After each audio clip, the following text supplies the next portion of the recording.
Hey everybody, welcome back to this episode of Earthly Headlines. Today, this Labor Day, we got an article that takes us to ancient China. Not super ancient, like about 700-800 years ago. And this is actually the waters between China and Indonesia, more specifically Sumatra and Java. The article comes from PopSci magazine, or popularscience.com, and the headline Ancient Made in China label pushes back the date of shipwreck by 100 years.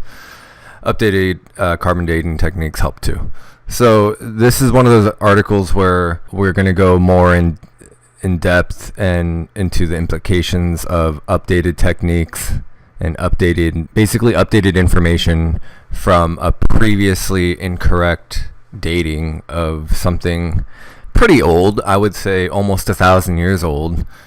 And I would say that's pretty old by not ancient like Göbekli Tepe level, but it's pretty old. This goes back to when China was being run by the Mongols, more specifically Kublai Khan, who was the grandson of Genghis Khan, or Genghis Khan, or Genghis Khan, or Temujin. He had a bunch of names.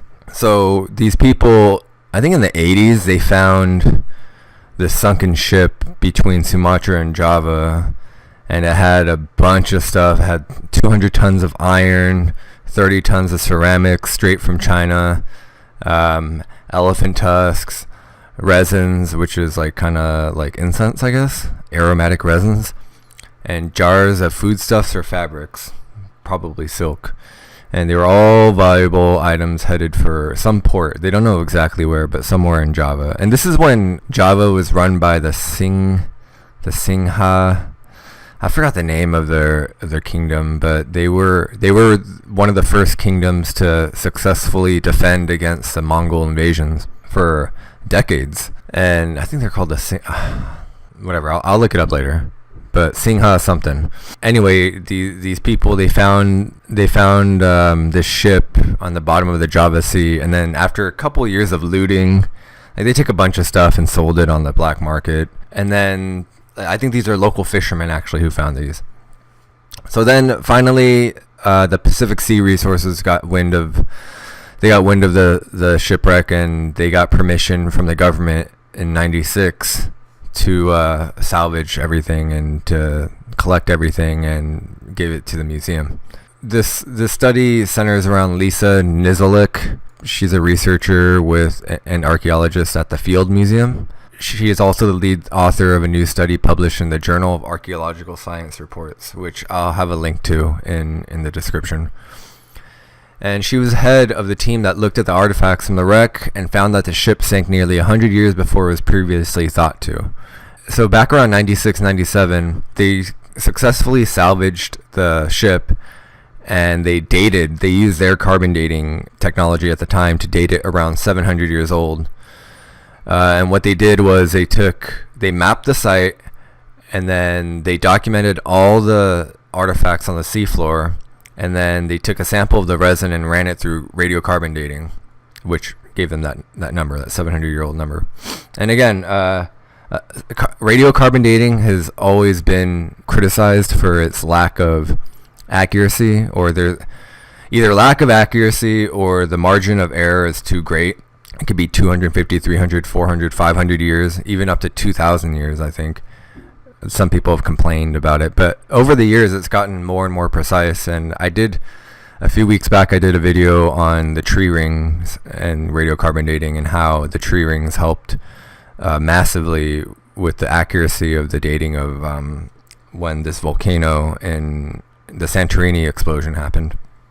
So volcanic eruption happened. Anyway, Nizilik, she went back to Chicago and she started looking at the ceramics and everything that was on board, and she showed them to her colleagues, and they were thinking, these look pretty. They were kind of skeptical. They're like, you're saying this is 700 years old? Are you sure it's 700 years old? It looks like it's 12th or 11th century pieces of ceramic. So she took a closer look. They conducted some studies, and they found an inscription on the bases of two ceramic pieces that mentioned a place, Jianningfu, which was a prefecture in the Fujian province in China. So let's pull up a photo of that. This is the bottom of a pot or some sort of ceramic. This is basically an ancient made in China sign before China was China. This is still when it was Mongol run. So they thought this was pretty peculiar. Jiangfu is referring to the place where these pieces were produced, but it wasn't the most unusual thing about the inscription. So the name Jiangfu shouldn't have existed that we're only 7 years old. So 700 years ago, that location didn't have that name. The prefecture changed its name in the transition of power in 1278. This is when Kublai Khan took over China, and then they changed the name to Jianglu. That's how they knew. It had an even more old school name. So it was pre Kublai Khan. So the other inscriptions were a clue that the date they had wasn't quite correct. So they decided to go on that hunch, and they said, okay, let's do some more radiocarbon dating analysis. So they took 3 samples from different artifacts on the ship, including resin and ivory. They used accelerator mass spectrometry, a dating method that can measure the carbon isotopes in organic samples with more precision and sensitivity than the tests run in 1997 were capable of. So this is 21 years later. The result, the goods on the ship were likely 800 years old, not 700.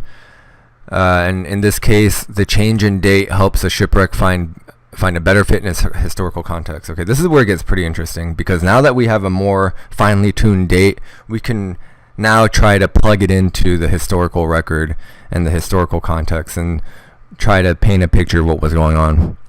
So Niziolek says that about 40 years before the earliest time the ship would have sailed, there was an upheaval in China, which is true. That's when the Song dynasty was forced from the north to the south by the invading Jurchen, who established the Jin dynasty. The overland silk routes would have been cut off to the Song dynasty court, and they came to rely more heavily on the maritime routes. Okay, so Song dynasty ran out of northern China. They got to go south. They no longer have access to the Silk Road route, the land routes. So they got to rely on boats, which makes a lot of sense. So the more boats you're sending out to trade, the more likely at least one of them is going to get wrecked. So the off chance of finding a shipwreck from that era were exponentially increased because of this historical context.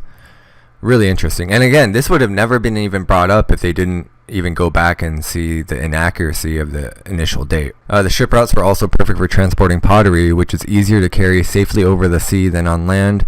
The researchers think the ship was probably headed for a port on Java, where it would have traded the goods on board for other luxury items, including spices like pepper. Okay, which is part of the reason why the empire or the kingdom in Java at the time were so successful. They were one of the first kingdoms to successfully thwart a Mongol invasion. So they were no joke, and the Chinese were trading with them to get that sweet pepper or that spicy pepper. There's still a lot to learn from the artifacts, so there's more stuff that they need to look at. So what she wants to do next is see where the goods actually came from, and she wants to narrow down the source of the resin, and she wants to use DNA analysis to trace the origin of the elephant tusks.